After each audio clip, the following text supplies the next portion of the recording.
Merci d'être avec nous sur Radio J. Comme tous les matins, vous le savez, nous sommes ensemble jusqu'à 9h. Ce 480e jour de guerre, il y a toujours 90 otages pour l'instant dans la bande de Gaza. Nous sommes en direct, en ligne avec Stéphane Juffa, rédacteur en chef de la MENA, la Metula News Agency. Bonjour Stéphane. Bonjour aux auditeurs et spectateurs de Radio J. Merci beaucoup d'être avec nous ce matin. Ça fait déjà plusieurs jours qu'on ne vous a pas entendu, effectivement, mais c'est important d'entendre votre analyse. Alors, on sait que jeudi sera libéré l'otage civil Arbel Yehoud à la demande d'Israël. Elle devait déjà être libérée la semaine dernière. Ça a un petit peu tardé. C'est un soulagement là pour Israël de voir que Arbel va revenir en plus des otages qui seront libérés samedi, Stéphane. Bien sûr, il y a aussi une observatrice, une tatspitanite qui va être libérée jeudi.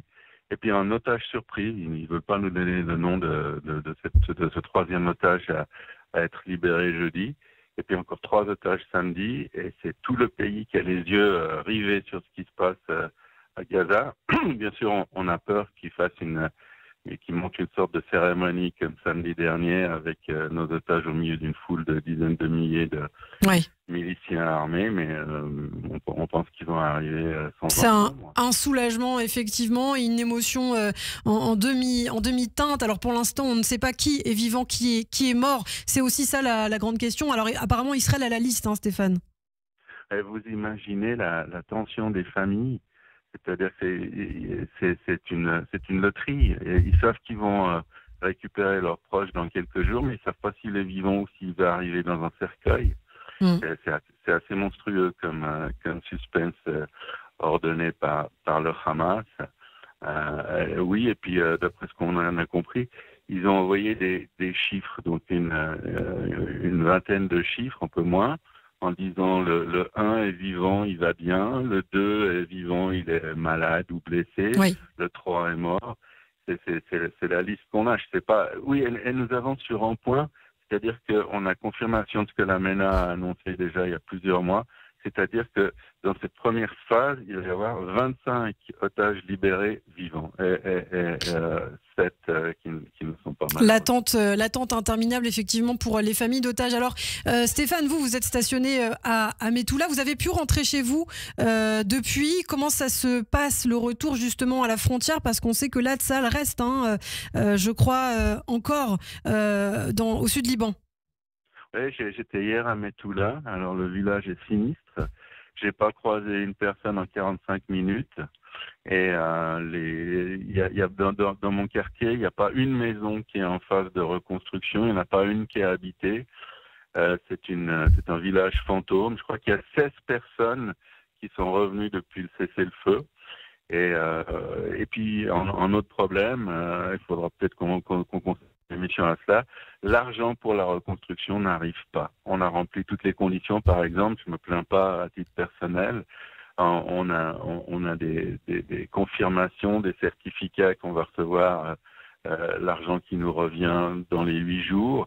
Et puis ça fait 3 mois que c'est comme ça. Puis ils nous demandent des documents qu'ils ont déjà reçus. Ils ne jouent pas vraiment franco. C'est délicat. Alors comment vous l'expliquez ça? Je préfère pas l'expliquer jusqu'à maintenant, disons que c'est un peu la chienlit et c'est pas efficace.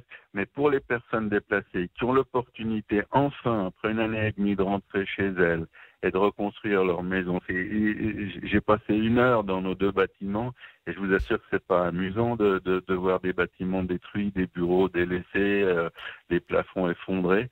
On a cette possibilité de reconstruire et puis on n'a pas les crédits qui nous reviennent. C'est embêtant. Mais disons que relativement aux autres choses qu'on voit autour de nous, aux otages et aux morts, on peut pas trop se plaindre. Alors pour le moment, on se plaint pas, mais on va pas rester toute notre vie dans une chambre d'hôtel. Alors rapidement, il nous reste 1 minute, Stéphane. Le cessez-le-feu a été prolongé entre Tsahal et le Hezbollah au sud Liban. Prolongation nécessaire selon vous? Oui, absolument, 3 semaines et demie. Et puis, il y a un problème supplémentaire aux aspects techniques. C'est qu'on a appris que des officiers supérieurs de l'armée libanaise communiquaient avec le Hezbollah et leur indiquaient depuis la salle de commandement où il y a les Américains, les Français, la finule, où Tsahal bougeait pour qu'ils puissent sauvegarder leurs combattants, là ils doivent pas se trouver, et les armes, ça pourra pas continuer comme ça.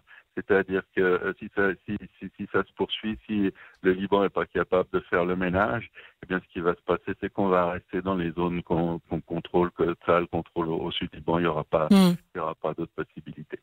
Eh bien, merci beaucoup. Merci Stéphane Juffa d'avoir été avec nous. On vous retrouvera, je l'espère, plus longuement sur Radio J bientôt. Merci d'avoir été avec nous. Je vous souhaite une très belle journée. À bientôt.